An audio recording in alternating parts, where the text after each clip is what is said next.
Bismillahirrahmanirrahim. Assalamualaikum warahmatullahi wabarakatuh. Terima kasih sebelumnya untuk materi selanjutnya. Pada kali ini masih sama, yaitu tentang Daulah Umayyah. Untuk topik pembahasannya, kemajuan Daulah Umayyah di bidang ilmu pengetahuan. Kalau pada kesempatan sebelumnya kita membahas secara global, secara umum, kemajuan yang dicapai pada masa Daulah Umayyah, maka pada kesempatan kali ini kita hanya membahas tentang satu topik saja atau satu tema saja, yaitu ilmu pengetahuan. Baik, bisa kita langsung mulai saja.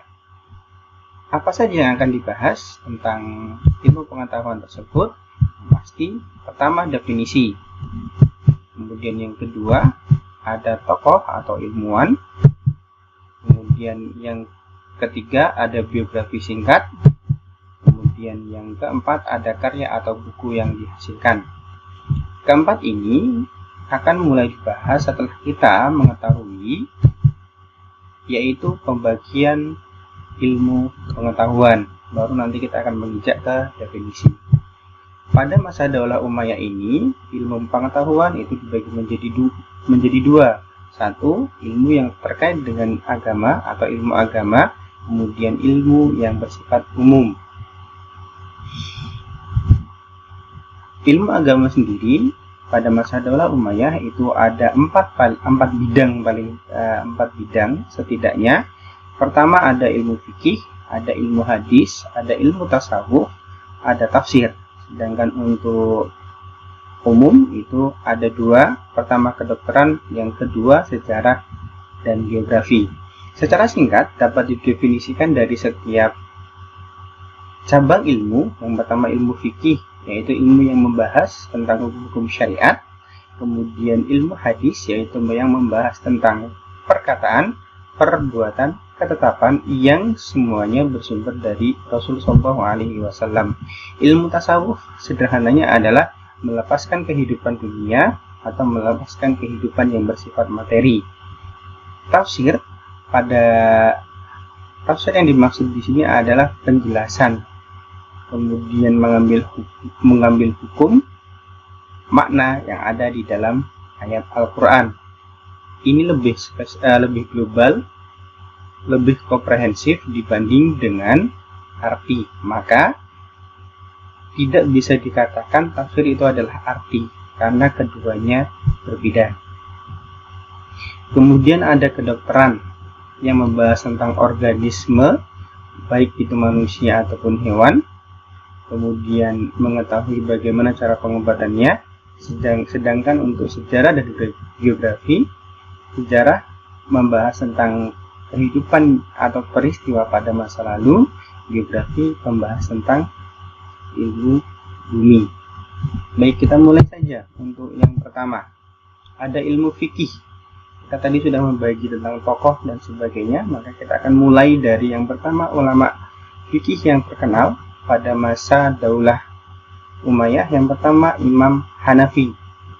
Nama lengkapnya sudah tertera jelas, nanti mungkin bisa dibaca, tetapi untuk memperkenalkan saja, namanya adalah Abu Hanifah Nu'man bin Thabit Al-Kufi. Ia lahir di Irak pada tahun 80 Hijriah atau bertepatan dengan 699 Masehi dan meninggal di Baghdad pada tahun 148 Hijriah atau bertepatan dengan 767 Masehi, yang hidup pada masa Khalifah Abdul Malik bin Marwan. Yang perlu diperhatikan di sini adalah di samping nama itu tertera tahun. Maka pada tahun awal jika dilihat dibaca Imam Hanafi dalam kurung 80 sampai 148 Hijriah atau 699 sampai dengan 767 Masehi, menandakan angka awal itu adalah angka kelahirannya atau tahun kelahirannya. Sedangkan di akhir itu menunjukkan tahun wafatnya, seperti tahun 80 Hijriah atau 699 Masehi, maka itu menunjukkan kelahirannya. Sedangkan di angka terakhir 148 sampai atau 767 itu menunjukkan tahun wafatnya. Karya-karyanya paling tidak yang terkenal ada Al-Faraid, kemudian Asy-Syurud, dan Al-Fiqhul Akbar. Maka paling tidak menguasai nama ulamanya, kemudian beberapa singkatnya karyanya. Yang kedua ada Imam Malik. Nama lengkapnya Abu Abdullah Malik bin Anas bin Malik bin Abi Amir bin Amr bin Al-Harith bin Nughaiman bin Hutail bin Amr bin Haris Al-Asbahi, atau biasa lebih dikenal dengan Imam Malik. Karya yang terkenalnya ada Al-Muwatta, yang perlu menjadi catatan bahwasannya pada masa Daulah Umayyah ini untuk fikih itu terbagi menjadi dua. Yang pertama apa yang disebut dengan Ahlur Ra'yi, yang mana landasannya adalah akal, logika, dan yang kedua adalah Ahlul Hadis, yang mana landasan dasarnya adalah hadis ataupun ashar dari para sahabat. Yang kedua, ilmu hadis. Ilmu hadis ada beberapa yang dimunculkan di sini adalah Abu Hurairah. Nama lengkapnya adalah Abdurrahman bin Sakhar, yang lahir pada tahun 21 sebelum Hijriah atau biasa disingkat dengan SH, bertepatan dengan 602 Masehi. Kemudian meninggal di Madinah pada tahun 59 Hijriah atau 678 Masehi. Abu Hurairah sendiri ini masuk Islam pada abad ke-7 Hijriah, yang mana dia bertemu dengan Rasul Shallallahu Alaihi Wasallam atau membersamainya kurang lebih hanya 4 tahun. Tapi Abu Hurairah sendiri ini termasuk sahabat yang paling banyak meriwayatkan tentang hadis. Kemudian kenapa dia dijuluki dengan sebutan sebagai Abu Hurairah atau bapak para kucing? Karena dia sangat suka dan sangat senang sekali dengan binatang tersebut.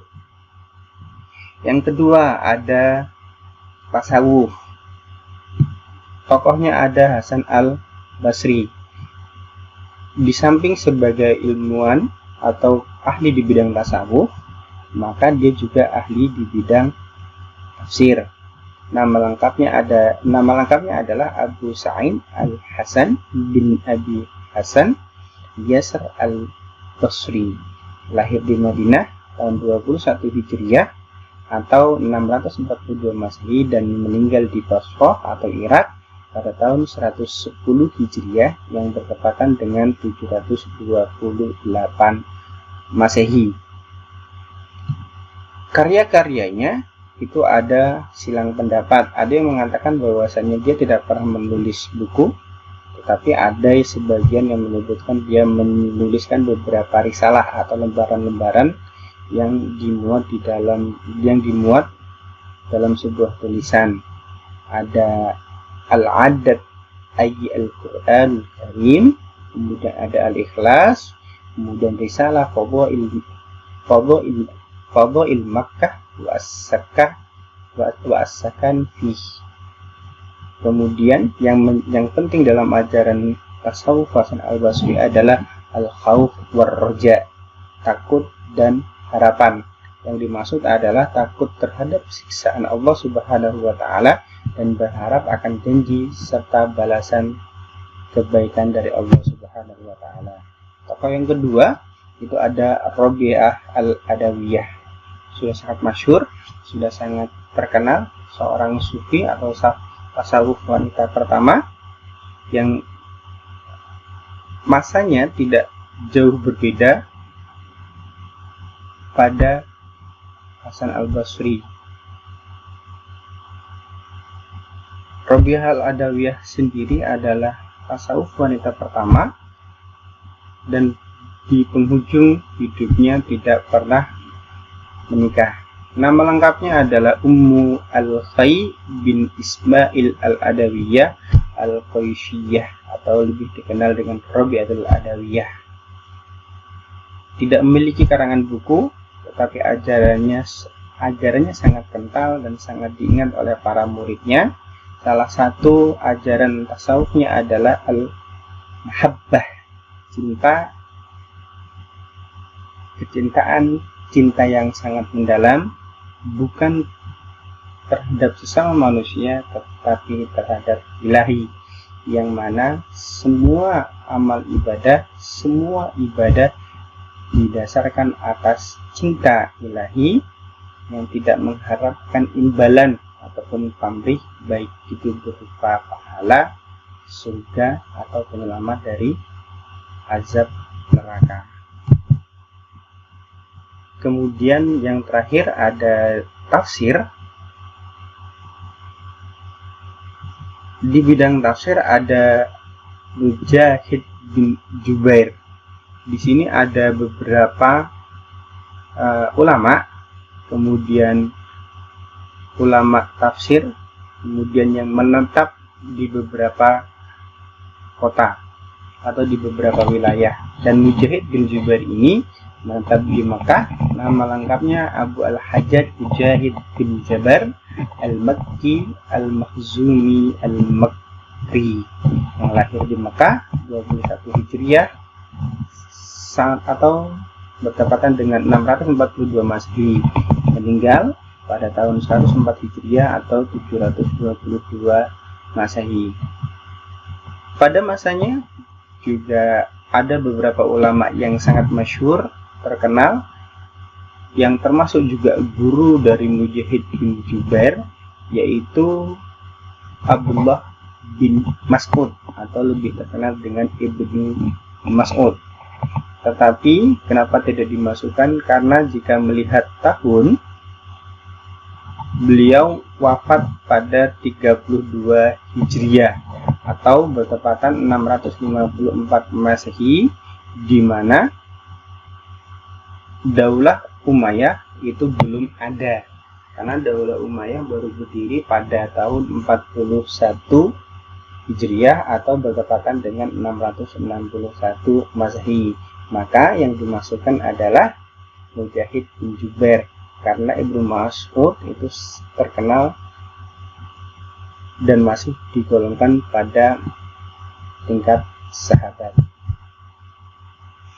Kemudian ada Abdullah bin Abbas yang mukim di wilayah Madinah, atau biasa disebut dengan Ibnu Abbas, yang lahir di Makkah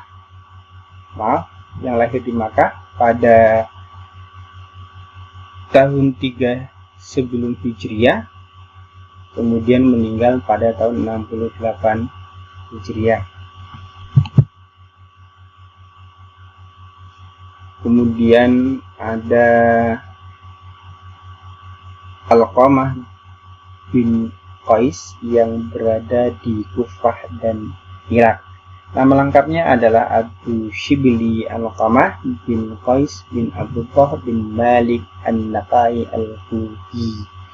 Dan semua ulama tafsir ini yang disebutkan, baik yang di Madinah, yang di Makkah, di Kufah, dan di Irak, itu jika dilihat dari tahunnya, maka masih semasa dengan pemerintahan atau masih hidup pada masa Daulah Umayyah.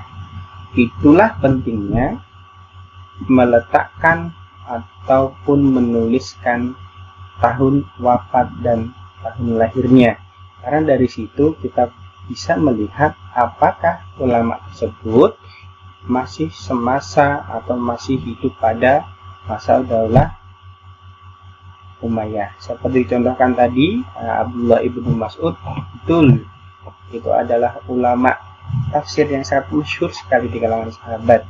Tapi di buku cetak itu tertulis pada masa Daulah Umayyah, maka itu dirasa kurang tepat karena tidak semasa dengan masa Khalifah Umayyah.